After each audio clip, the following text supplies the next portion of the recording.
Good morning. ഞാൻ ഈശ്വരമംഗലത്തെത്തി. Okay, ശരി.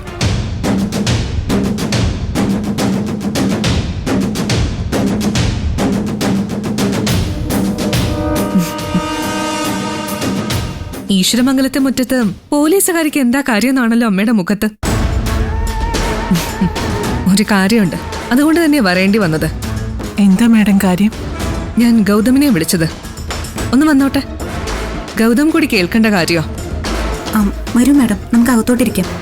ഏയ്, എന്തിന്? ശുദ്ധവായു ഒക്കെ ശ്വസിച്ചും ഇവിടെ ഇങ്ങനെ നിക്കാന്നേ.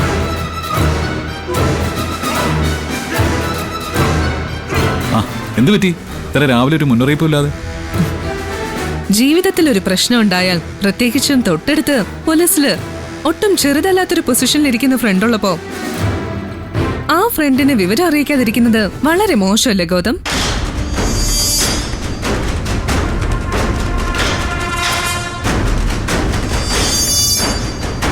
പക്ഷേ ഗൗതമിനെ പോലെയല്ല ഗൗതമിന്റെ ഭാര്യ നിധി. ഭർത്താവിനൊരു അപകടം പറ്റുമെന്ന് അറിഞ്ഞപ്പോ തന്നെ എന്നെ വിളിച്ച് കാര്യം ധരിപ്പിച്ചു.